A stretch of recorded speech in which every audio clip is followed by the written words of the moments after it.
What's going on, everybody? Here I am again at Cedar Point, and I am in a nice, quiet spot here at the back of the park near the train station. The train station in the back of the park near Maverick. And yeah, it is now early August, and because of how things are going to be for me this year, this is actually my last full month when I can be at Cedar Point in this year, in 2025. But I would like to say a couple of things while I'm still here. Obviously, with the roller coaster you see here, this red one, Maverick is still really fun, and it is still just as thrilling as it was when it opened 18 years ago. But behind me, I hope that you can appreciate this view. The tall coaster in the sky there is Top Thrill 2, and that's the original part of Top Thrill. And I just wanted to say that, yeah, I know I have not ridden Top Thrill 2 like 20 times or 50 times, but I have ridden Top Thrill 2, about 7 times now, including the one time I rode it last year and the times that I have ridden it in this year. And I will say that Top Thrill 2, I think, is easier than the original.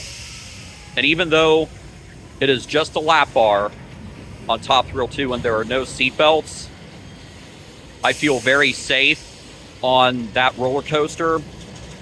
And yeah, if you are able to get at least a couple of days at Cedar Point, on one day I recommend going to Siren's Curse first thing, and then on another day, go to Top Thrill 2 first thing.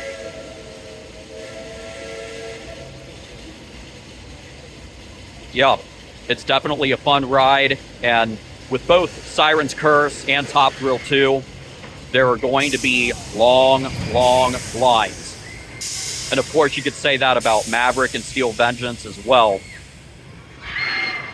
But yeah, I just thought I would share that about Top Thrill 2. It's that I do feel safe on that ride even without seatbelts. The lap bar is very secure. And honestly, I think it is easier than the original Top Thrill, the dragster.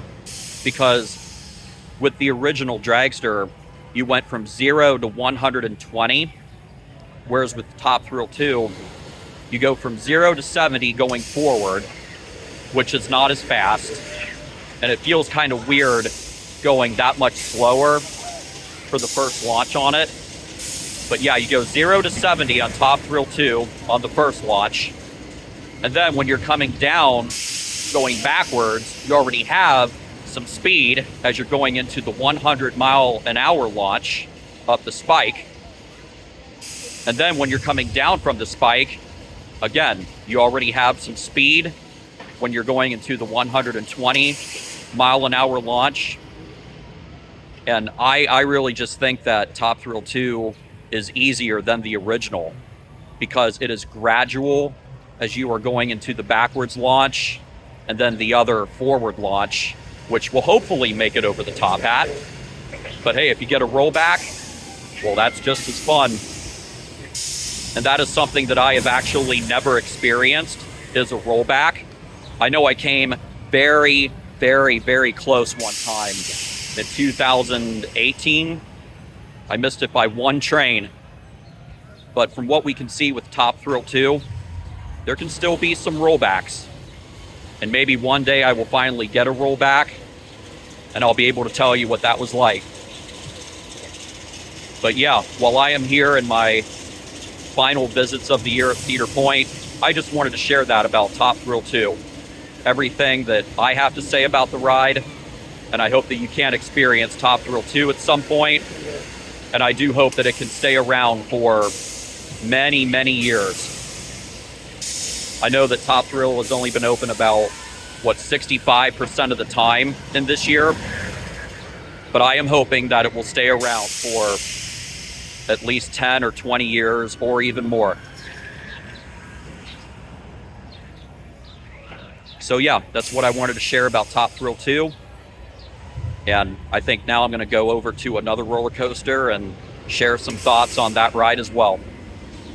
So thank you for listening to what I've had to say about Top Thrill 2, and I'll see you for another roller coaster video here really shortly.